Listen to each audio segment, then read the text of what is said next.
think you might be all the way up. I think so too, so his mic is, Well, I'm from a big family, I can raise my voice. Okay, that's perfect. All right, so here's what we want to do. We want to explain to you what Michael Pope and Tom Bergman and I figured out as what we think is the proper approach to do this, okay? And I want to talk about that first real quickly. The first thing we want to do is present you with a general idea of how we want this ordinance structured, and that's what Tom just described, which is a planned development district ordinance. The next thing we want to do is for us to go ahead and develop that with you, the zoning committee, reviewing and approving it, and taking input from the mining, the local impact committee. Okay. So you're going to make the recommendation as to what is, what's going to be the final framework. Then we, Tom and I, and Michael Pope would go talk to GTAC and see what they say works and doesn't work. And they're not going to tell us what to do, but we're going to listen to them. Then it comes back to you for final approval and then on to the county board. And then we negotiate a local agreement that would get plugged into the actual planned development district. Does all that make sense? Those are just the steps we're going to go through. That's the first thing I wanted to talk about. I didn't see no problems. Anybody else see problems with that? Okay. All right. There'll be more meat on the bones as far as when we have public hearings and that sort of thing as we go along. But I wanted everybody to understand that these are the basic steps we're going to take, where, basically the county board's going to have final say, but the local impact committee is going to be consulted, and the zoning committee is going to drive this thing with staff taking our orders from you. Okay? Okay. All right? Yep. Okay. Then let's talk about the ordinance structure. And this is in that outline I gave you as well, okay? We want to plug into section 9.3 and 9.4 of the zoning ordinance a planned development district. So it would be listed just like you've got, an R1 district or a B1 district listed, whatever you've got, as just another district. The difference is that instead of having a bunch of requirements that have to be met for a permitted use in that district, it will set forth a bunch of things to be considered. So instead of saying, that you can only have X square feet of building per acre of land, it's going to say the size of buildings will be determined by considering the impact on the neighbors and not having an adverse impact on the neighbors, and then the actual terms of what's allowed will be negotiated with the property owner. Now, this is I should really take a step back and just explain once and for all what a planned development district is. What Tom passed out to you from UW Stevens Point is a really helpful description. It's entitled Planning Implementation Tools, Planned Unit Development. A planned unit development and a planned development district are the same thing, first of all. Second, when you got something that's really unusual and you're not going to see a lot of them, this is a really helpful tool, because instead of having a zoning district where you try to anticipate what they're going to do and what impacts they're going to have, and you've got that district just sitting out there, and they've got to basically put on that pair of shoes whether they fit or not. Instead, the way this works is they come to you and say, here's what we want to do.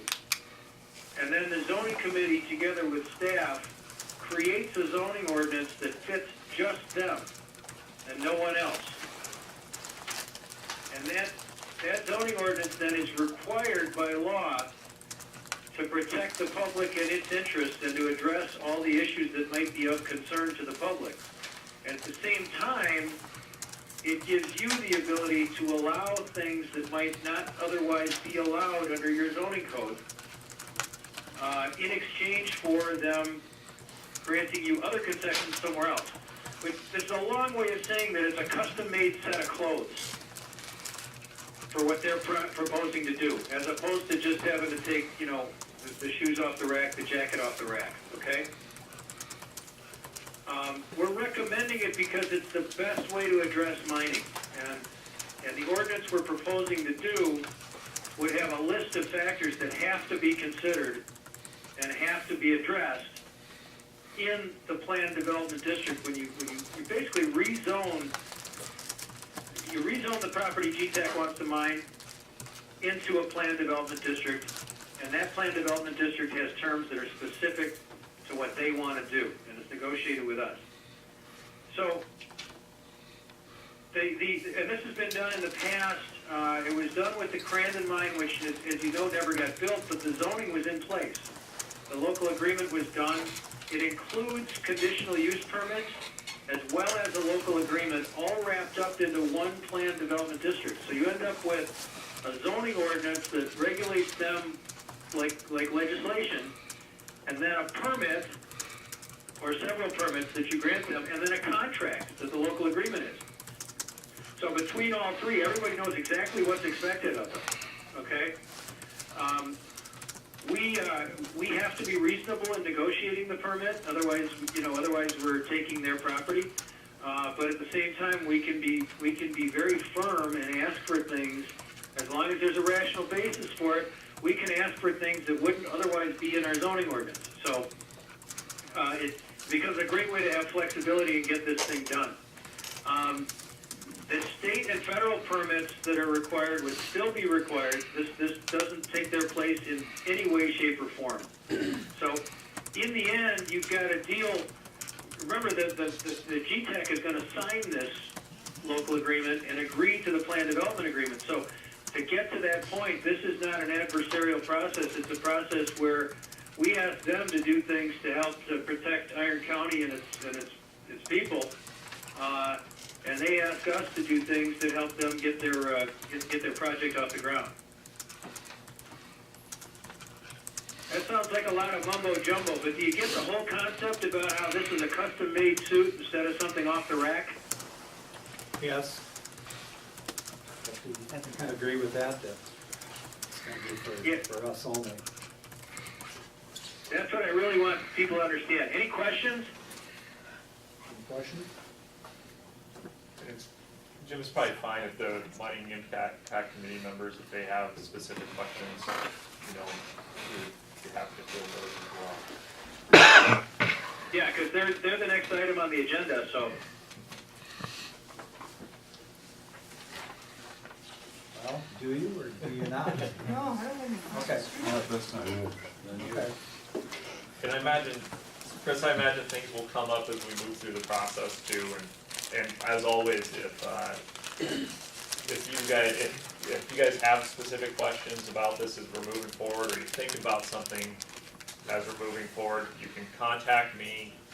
If I don't know the answer, I'll get in contact with Chris, and I'll get you an answer as quickly as I can. So, I have one question. Gerald has a question. One second. We have one question. This will require a map with all the buildings laid out as to where they're going to be and all that stuff when all is said and done, right? Did you Yes, get? yes. Their initial proposal to us is going to, they like doing this, quite frankly, the mining companies do, because it becomes kind of a dress rehearsal for their DNR permit application process. They're going to submit to us all of their plans and specifications and operating plans and everything else, not in absolutely final form, in something slightly more general than what the DNR approves. But it forces them to really get all their ducks in a row before they have to go to final with the DNR. And then we get the first real look at what it is they want to do, including all the buildings, including all the roads, including, what they're thinking for operating hours, all sorts of things. So that's a good question, and the answer is what we want to hear, which is they're going to tell us all the details. I haven't seen a map yet, and that's what I'm really looking to see. Yeah, we'll want that, and we usually include some flexibility so they can make some changes in that map, because sometimes the planned development district is done 2 years before they start the project, and they'll need some modifications, but that's usually something we can set in there as a process that's understandable for everybody and nobody gets hoodwinked. During that 2-year process, do they have the opportunity to change their plans, buildings and things of that sort? They do, as long as they come back to us and get our approval. Okay. When that plan development district is formed, it becomes zoning that's so strict that, you know, it even talks about their hours of operation and what their financial assurances are, and all sorts of detail is in there, that becomes a zoning requirement and a contract requirement at the same time, because they agreed to it. Okay.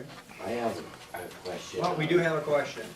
Does the town of Anderson ordinance, do they come into play in any of this? Did you hear that, Chris? Was that Murph? Yeah, I recognize your voice. You guys can't hear me, I can hear you. The town of Anderson ordinance won't have any impact on this, Murph. okay. Question about that, Chris. I mean, if there's a conditional use involved though, and a Oh, yeah, rezone, yeah. the town does have input, correct? No, I agree, yeah, you're right about that. I'm saying that their ordinance doesn't have any impact. Okay, on county decisions, but when the town Yeah. makes their decisions, you know, when Yeah, you're right. when something comes in front of them, Yeah. they do. So the Tom- town of Tom's Anderson absolutely didn't see right. the map too? They review it, but their police power ordinance that they adopted won't have any bearing on this.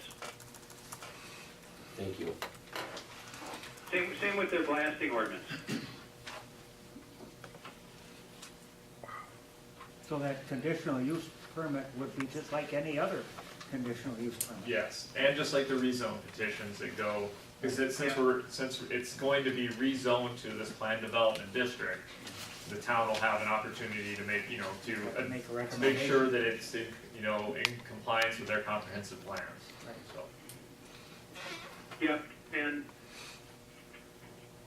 go ahead. No, that's all I got. Oh, okay. What I was gonna say is, we're not bound in any way by Anderson's ordinance for blasting or the police power ordinance that they are adopting, but that zoning process is still required, so we gotta keep that in mind.